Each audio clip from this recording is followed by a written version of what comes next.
So think about your stakeholders, think about your context, and be very suspicious of people who are giving you generalized messages about your roadmap because they don't understand the nature of the problem.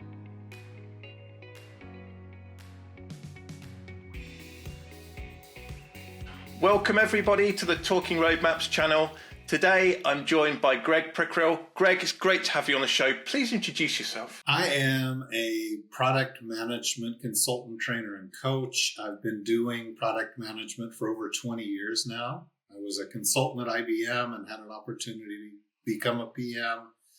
Spent some time in Redmond at Microsoft and then got recruited by SAP. I'm an American, but I live in Germany.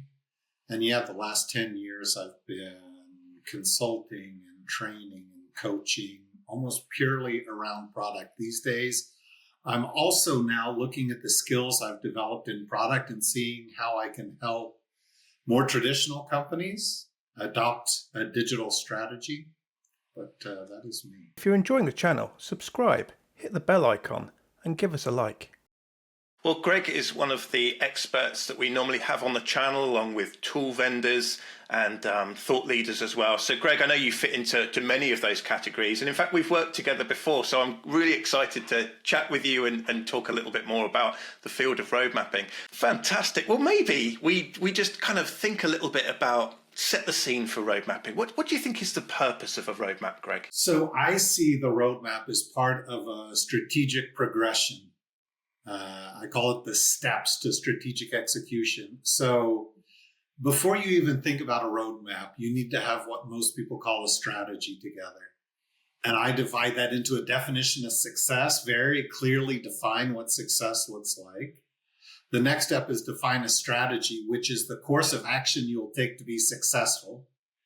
Implicitly, for a given definition of success, I can reach that success a million different ways. Your strategy is your position about how you plan to do it, what you will do, what you will not do. And once you've made that decision, you can build a roadmap which communicates how you intend, how and when you intend to deliver value to the market.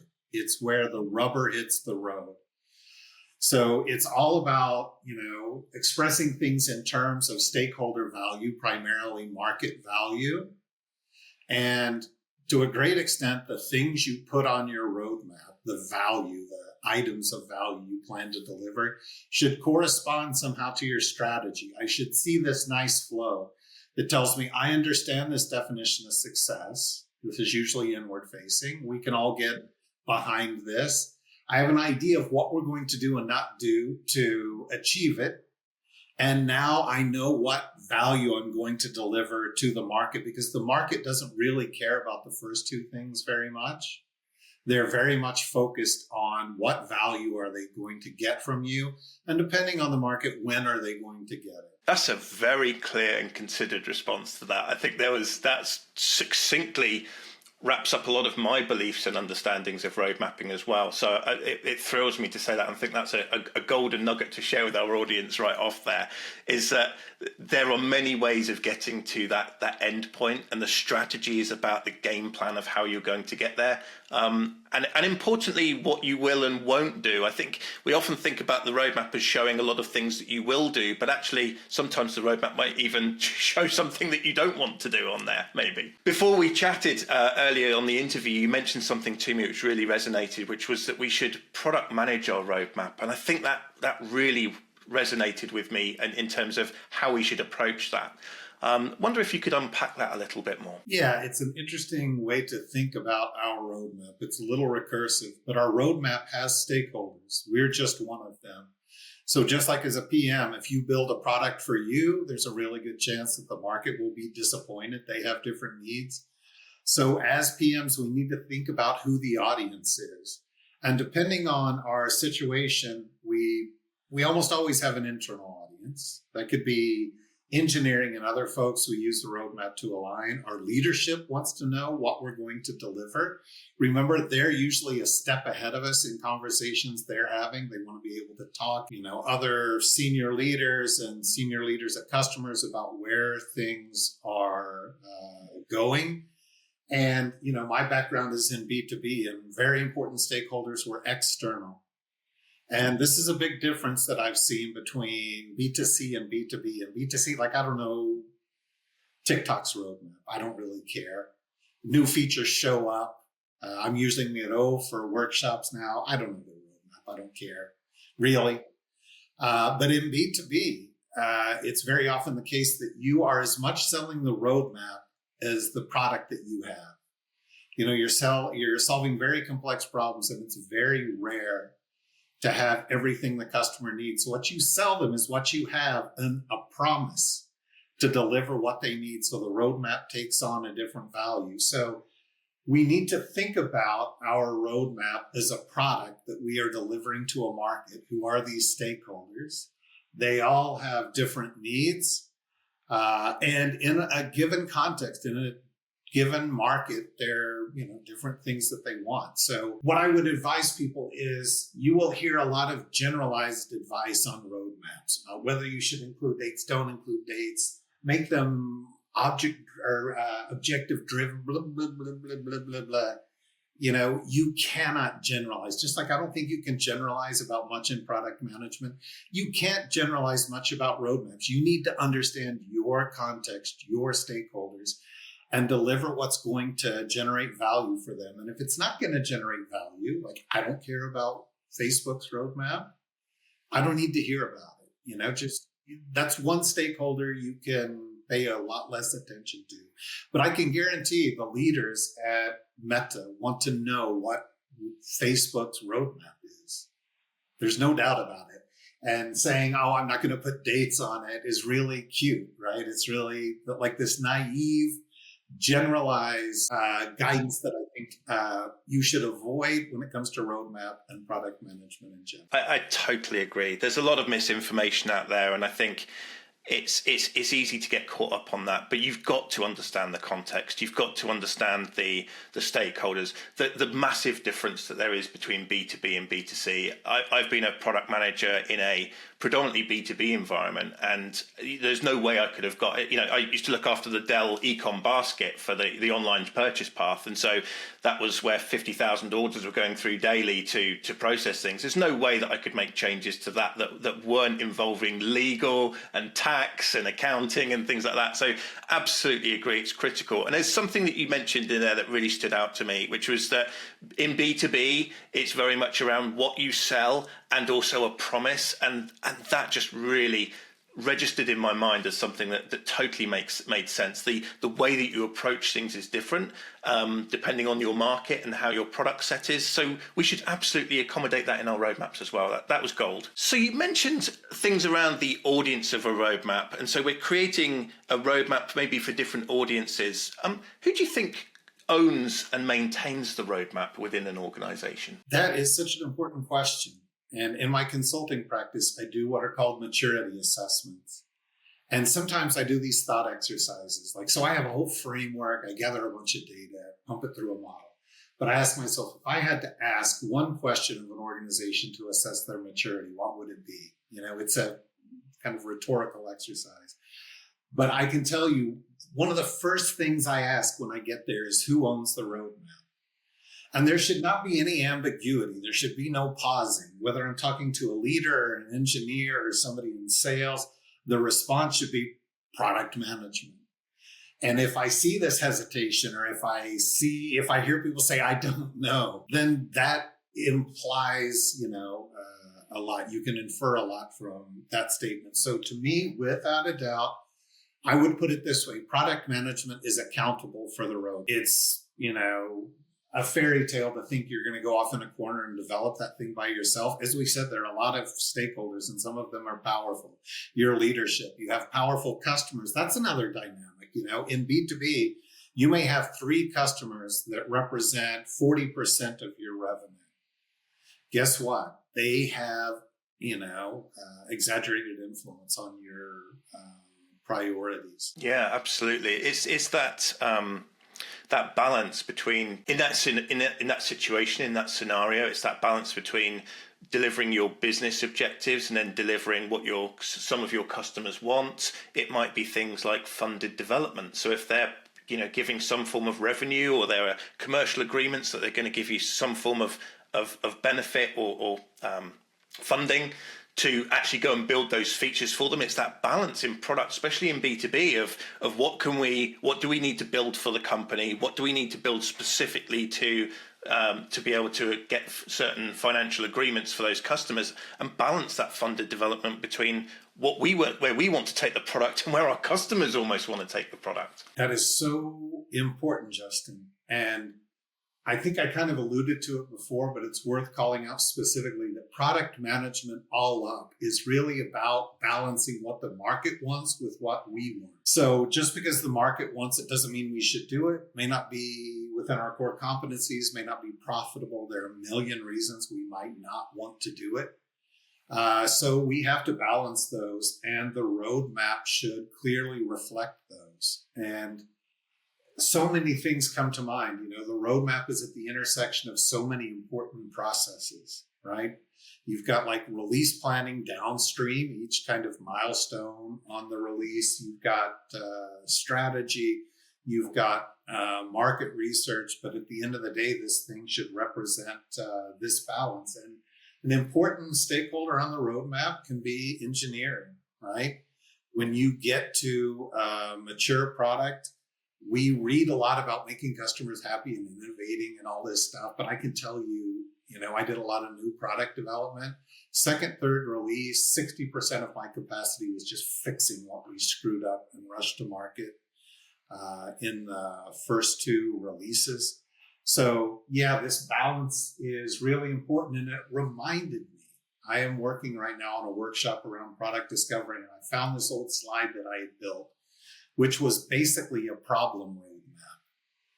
So this is an interesting twist. It just kind of came up to me randomly. You'll hear people, normally on roadmaps, we capture what I just call roadmap items. They're not really parallel. They represent different things. One may be a feature, specific feature. One may be a feature area. One may be some broad integration or some broad initiative around UX or whatever. They are all over the place. You'll hear other people say that you should build the roadmap around objectives, or that it should reflect what you want to achieve, which is nice for internal audiences. External audiences don't care.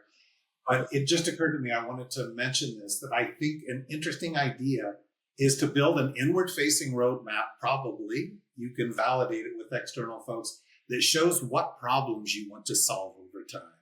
We don't know how we're going to solve them.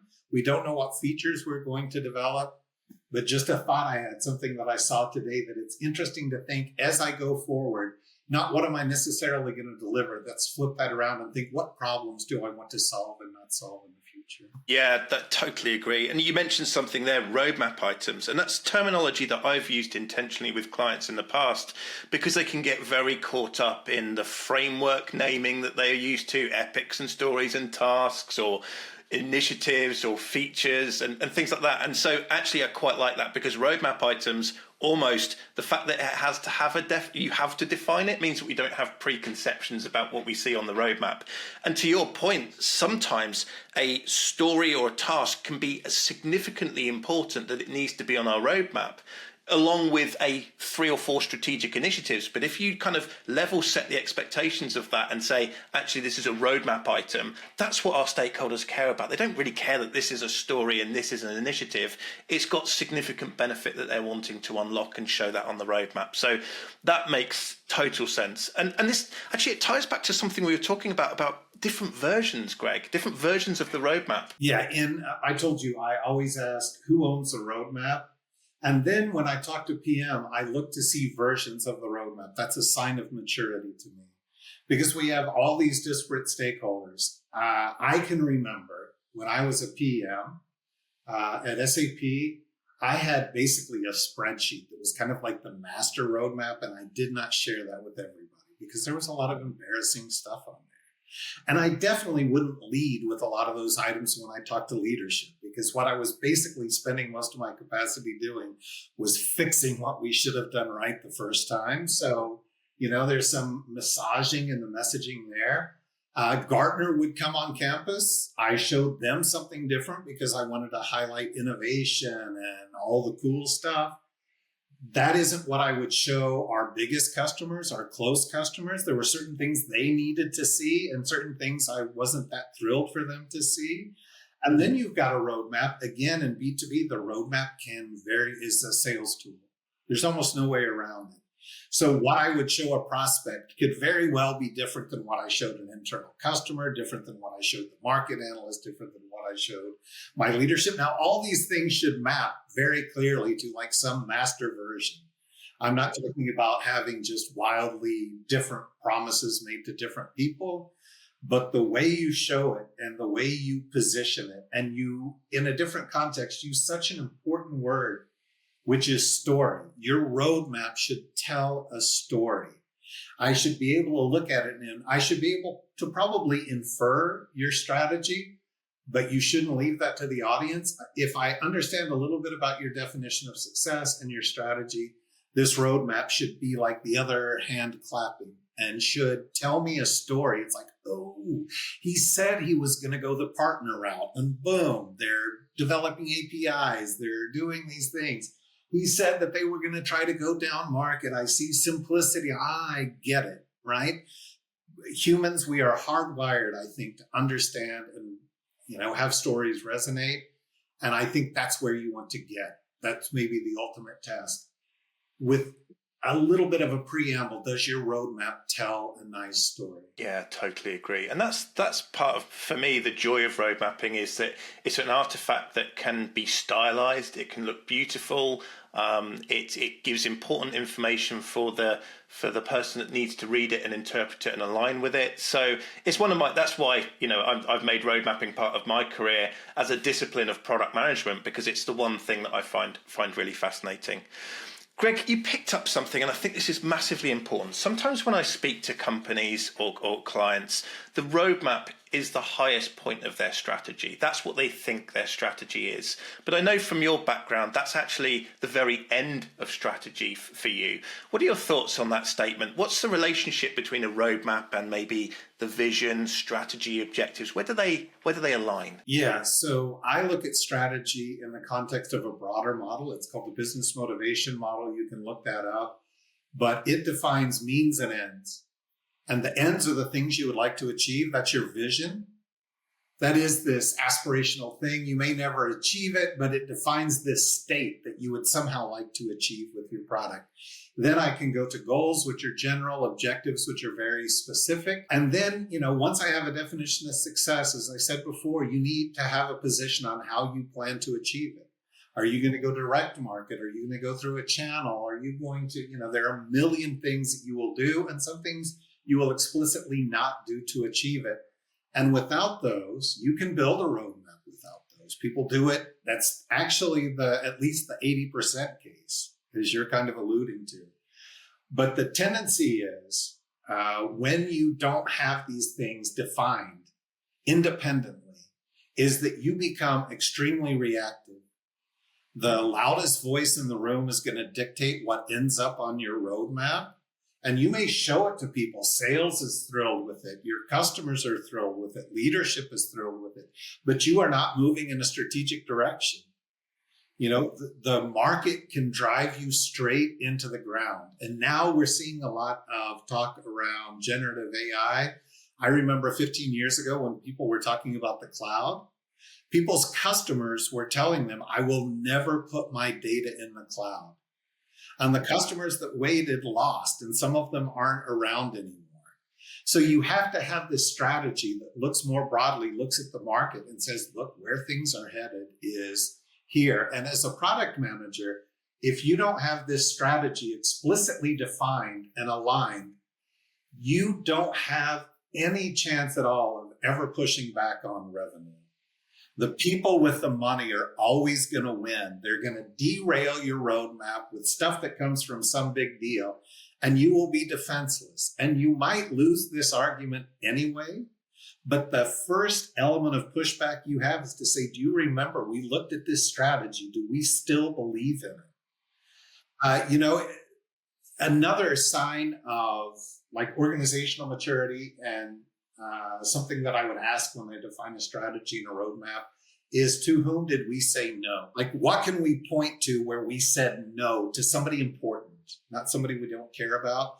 Because there's a really good chance if we haven't said no, we are not thinking strategically, we are not making hard decisions, right? I've seen that and felt that. I'm almost living through that again as you're describing that into previous experiences that I've had in product management. And in fact, something that I kind of teased out from that conversation is that it feels like a lot of disagreement on the roadmap is that we weren't already aligned on the strategy in the first place. Because if we were aligned on the strategy, we'd understand the roadmap. That's the trick. That's the trick to quick alignment around the roadmap. Make sure you have a clear definition of success. Get some validation around that. Because building a strategy on something that people don't agree with doesn't make any sense. Once you agree on the definition of success, define a strategy, write it out, at least an elevator pitch. Write out 5 or 6 pillars. What are the things we are going to do to achieve that success? Get that aligned and signed off on. And then the roadmap should be a chip shot. The roadmap should be easy, especially, which I believe in this strongly, you explicitly tie your strategy and your, goals and objectives to roadmap items so that you show we are doing this because we said this was our objective and this is our strategy. Not everything will map. Not everything you do in a roadmap is strategic. Some things are reactive. Some things are just, tech debt or whatever. But if, you can tell how strategic your roadmap is by how many things you can explicitly map. And sometimes the right answer is 10%. Sometimes the right answer is 80%. But if it's 0%, I guess regardless of the percentage, you have a question to ask yourself. Are we strategic enough? Or are we just kind of thrashing around trying to please anybody? And in 5 years, we will be out of sync with the market and wondering, what happened? Yeah, absolutely. And I know from just interacting with you in the past, Greg, following your posts on LinkedIn and the things that you share, that the strategy element of this is extremely important for you, because I think it's what defines companies between each other. And the roadmap is really just the assembly of the Lego blocks of what we said we were going to do in our strategy into something that's more of a model and like a cohesive thing that we're building, and say, right, this is the execution of, not the execution necessarily, the direction of what we understand we defined in the strategy. And so I really appreciate that from you, because what I've often found with clients is that, again, the roadmap is the most strategic thing that they have. In some cases that's okay, but you have to go further than that in order to really understand the company and where it's going. So to avoid being reactive, and do you remember just in this engagement that we worked on together, that was one of the key contributions I think I made to that client and you made to supporting this, was actually defining in a tool strategy, goals and objectives, and then having a requirement that PMs align those things and being able to reason over this. So this is not just abstract stuff. It's also not rocket science. It's also not something that requires super sophisticated tools. Having it done by color coding in PowerPoint is way more powerful than not having this alignment at all. So I absolutely agree. Absolutely agree. And maybe we go into that a little bit, actually. So we've talked about colouring and maybe we've got some cadences there of things. Do you have some preferred ways to visualize and style for a roadmap, Greg? I do not care. I can tell you I'm old school. So I tend to think about roadmaps in like a milestone orientation. And really, people care about releases. Again, your market cares about when they're going to get value. They may care less, they may care more, but that's what they care about.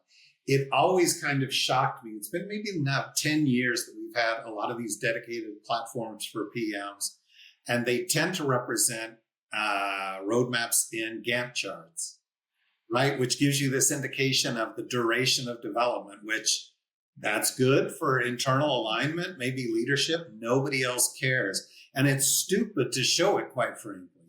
I should be, kind of pricing my product based on the value I deliver without any concern about how long, well, not any concern, but from the market's perspective, I don't want them to know how long I spent on it. If I spent a day on it and it adds tremendous value, I don't necessarily want them to know that.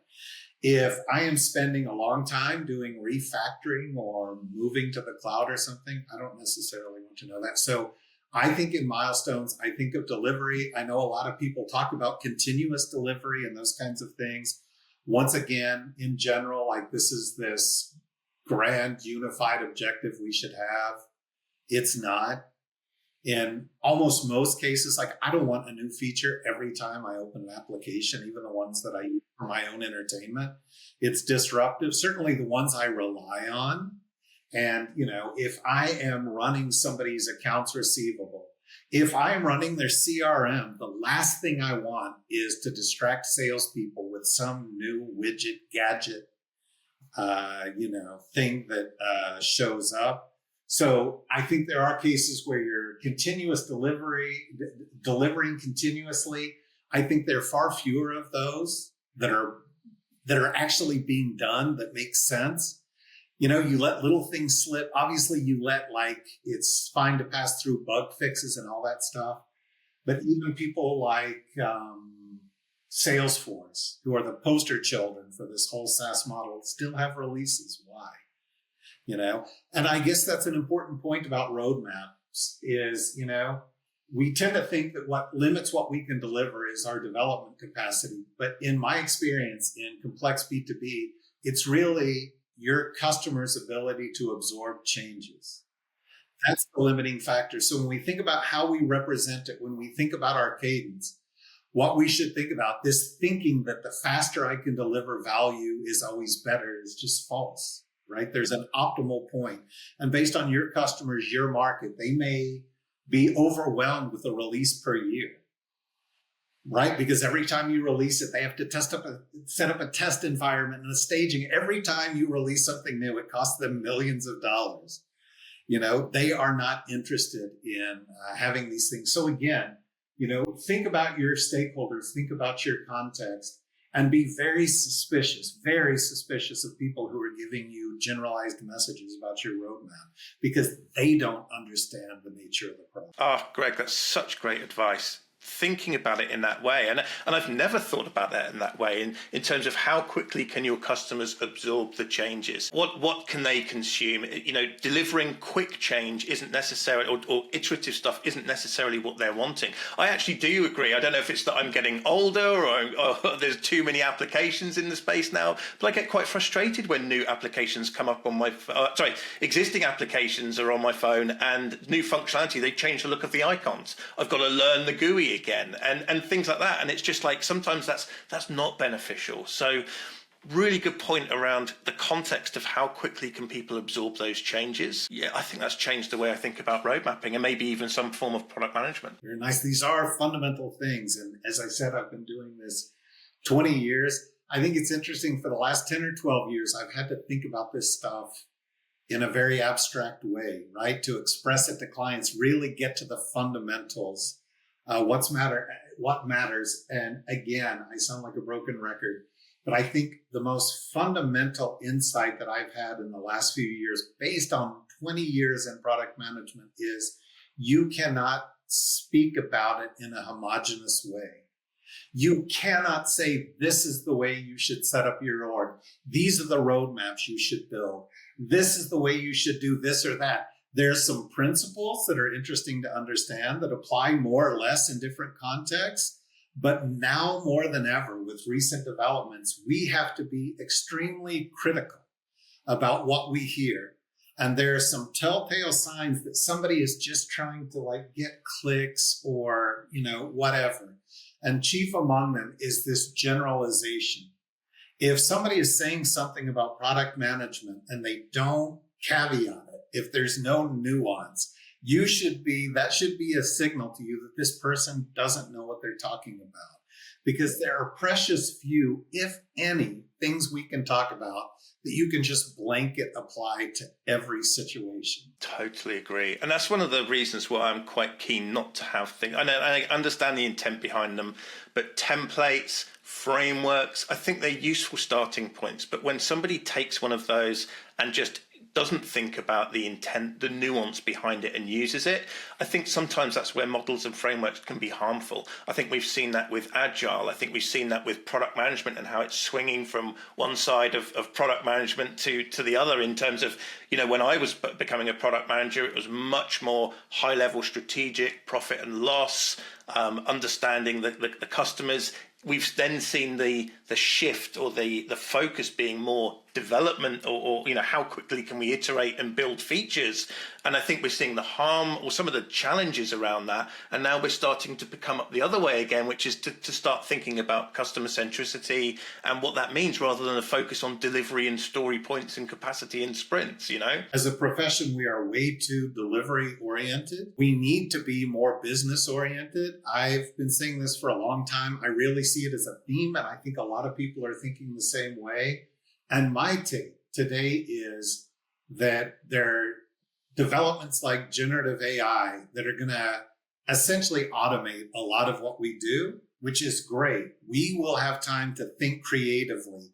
We are underwater, as is UX, as our engineers. We have an opportunity now to increase our productivity to the point that we can spend our time doing more valuable things. And I think PMs who don't show this business insight, who don't make that switch during their career, you may not start out your career. I think when you start out your career, you should be delivery oriented. How do we make the sausage? But very quickly, you need to think about, what does the sausage business look like? How are we going to sell this thing? And I would encourage people to do that, and really understanding the role of the roadmap, understanding how it ties to strategy and how strategy needs to reflect this balance of business needs and market needs, is somehow like some really fundamental key formula that I think people are going to have to internalize and understand, because the times they are a changing. There is a big change coming. There is a storm coming. It's called AI. And people can poo-poo it all they want. It's not going to replace you. It's going to make other people who are better at using it than you are way more productive, and you're not going to be needed anymore. It doesn't have to replace you to end your career in product. So I think we as a group need to wake up. And as this thing starts saving us cycles on the things we've done about delivery, we have to fill that space with insight into the business. Maybe it is a swing back, but I think as a profession, we're going to have to swing back to this business thing. And strategy roadmap is a great kind of, center of focus as you start making that transition to start thinking about, okay, instead of just thinking about this as delivery to the market, what are the business implications of the roadmap? How much of my strategy reflects what we're trying to achieve as an organization? And that's only the beginning, right? But changing this mindset, I really like the distinction you make. Yeah, we are going to have to become more business oriented. Right. Yeah, exactly. What do you think is some of the biggest mistakes that people make in road mapping? Yeah, not doing all the stuff I've talked about, not starting. That's why I wanted to come into that not question. Not having a clear definition of success, not having a strategy, not socializing it early enough, not doing like very simple analytics. So something I love to do with roadmaps is kind of mark up the roadmap items and then do these like very simple pivots. So how much of what we're investing is strategic? How much of it is reactive? How much of this is for the customers we have? How much of it is for the customers we want? Right? And it's going to be imperfect. It doesn't matter. It gives you this broad kind of view, so not really taking a step back and thinking about it as a general, thinking about the story instead of the chapters or instead of the characters or, this little part. What story does this tell me? Am I not being strategic enough? Am I being too reactive? Are there things that are going to differentiate? That's a whole nother topic. What on my roadmap? We talk a lot about innovation. It's overrated. Ask yourself, what is going to differentiate me?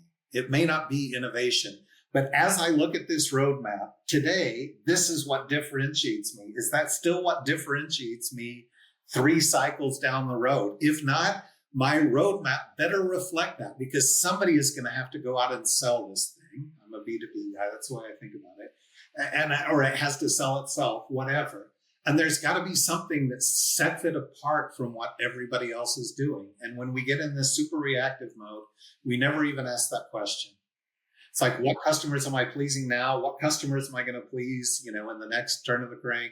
In the future, what customers do I plan to please? Instead of like, how am I going to differentiate? How am I going to stay alive? What do I have on here? So I would say that's a big mistake, not doing like really simple, coarse-grained analytics on these things to make sure this thing is like coherent. I totally agree. When you're saying that, one of the approaches I take is I look at the roadmap, and for each of the items, roadmap items, I'll be like, so what?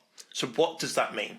And it helps to tease out back to the value, back to the strategy.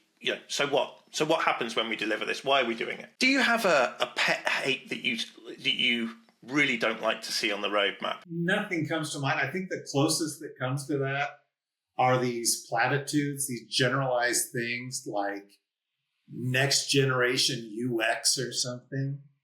It's just obvious to anybody. And by the way, your customers, that you are just full of poo, that you don't know what you want to do. Those things have to be decomposed into something, right, that is meaningful. I guess if people have a lot of faith in you, or your stakeholders are kind of dopey, they'll look at that and buy in. And maybe sometimes that's an interesting way to get their attention and make them ask, because I've presented a lot of roadmaps. It's very rare for there to be lots of applause or even lots of questions. That's the truth.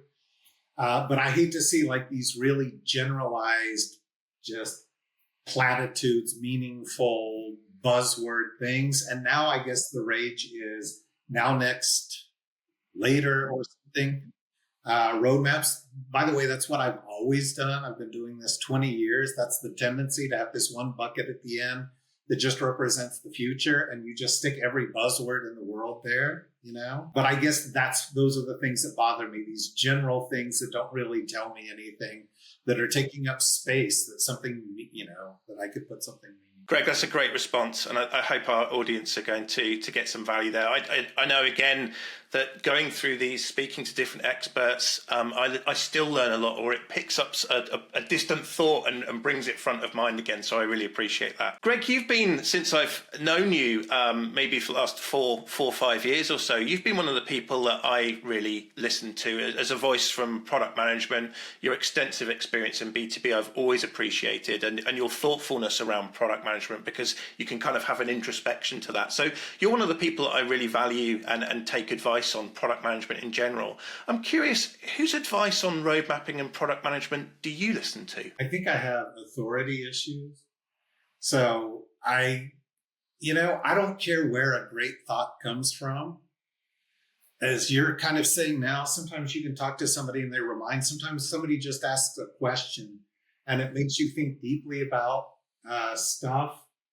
I love the stuff you write about roadmaps, because, we're just kind of naturally aligned. So it's nice to see my similar beliefs reflected there. There are people like, historically, Rich Mironov. I like a lot of his stuff. It's fairly direct. I'm trying to think, what I'm seeing now is much more emphasis on the difference between B2B and B2C, like product management.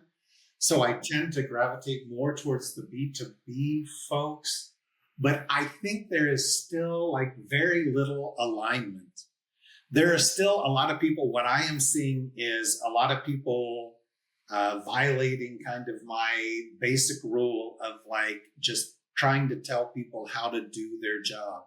We're trying to impose their worldview on somebody else's context without any sensitivity whatsoever. And I guess what I'm saying is, I don't know. I think as product managers, we should take wisdom wherever we can get it. And sometimes it comes from very unexpected places. If you do find somebody who really reflects your kind of vibe, your values, follow and listen to them, but still be super critical. I don't care who it is. Maybe they sold 10 million books. Be critical. Don't be afraid. Nobody can speak ex cathedra on product management. It is way too broad. There are just way too many variables. So again, broken record. There are a few people I listen to. I try to listen to everybody critically, no matter if they're experienced. When it comes to road mapping, I highly suggest people follow you and Phil. I think you have the right philosophy. What I love about you, Justin, is you also have the background in tooling. So really, institutionalizing and, really making things happen. So I've learned a lot from you as well. But I would just tell people, be critical of everybody, find somebody that you kind of trust and maybe give them a little more. That's great attention. We can follow, we can fall into following the herd and borrow other people's opinions on things, and that can get a little bit too confined. And so thinking outside of the space, thinking about, I've learned a lot from customers even. So I think that's a great advice, Greg, just to be critical, but learn from everywhere. I wonder if there's anything around road mapping as we approach the end of today's session. Is there anything around road mapping or product management that I should have asked you but didn't? That is a good question. I think an interesting question, and I'm asking myself something I can't really answer, is like, what is your best kind of road mapping presentation experience and what is your worst? So we didn't really talk today about presenting roadmaps. So developing a great roadmap is not easy. There's a lot that goes into it, at least in my world. I consider presenting them an art in and of itself. So a little oversimplified, you can take like an average roadmap and have a great presentation, and it will land way differently than if you have a great presentation that isn't presented the right way. And I have had a member of the board of one of the biggest software companies in the world turn their back on me during a presentation. I've also really had people that I trust talk about how this roadmap presentation really inspired them and changed the way they thought about the product, thought about where the company was headed. So I think that is an interesting question, especially for people that have been doing it a long time, because I'm sure there are a lot of funny stories about things that did not go well at all in presenting a roadmap. And then less interesting, but maybe inspirational, like when have you had a presentation that just you hit on every cylinder and really, got the points across to the audience. That's such a great point, is that actually one part of the problem is presenting that story arc in our roadmaps. But then, like you said, if you don't then present that in the right way, and the storytelling that's involved in that as well, that can be the difference on whether it lands or not as well. I think there's a lot for us to unpack there, Greg, and maybe some follow-up posts or even a follow-up session to talk about those war stories would be amazing. Greg, I've really enjoyed today's session. I've enjoyed working with you in the past. I've enjoyed learning your posts and getting your perspectives on things. I just wanted to give you an opportunity to share how you help your clients and how they can find out more. Yeah, I have a couple of sides to my business.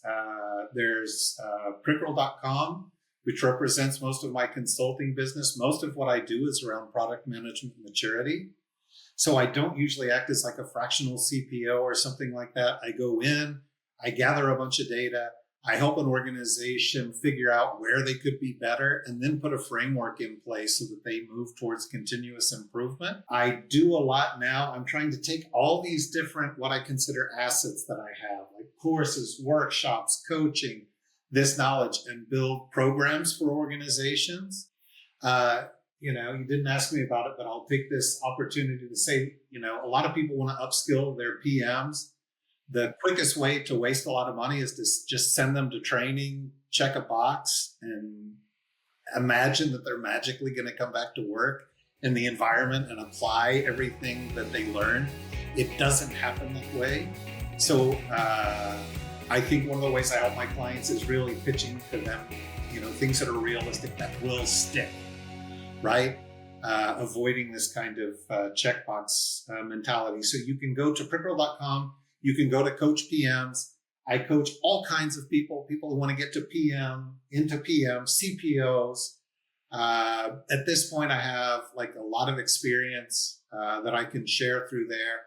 If you're wondering how you can take your product management to the, kind of next level and set them on a course to continuously improve, I consider that something that I'm really passionate about. And I've seen you, I've been as part of your courses. I've seen you embracing new things.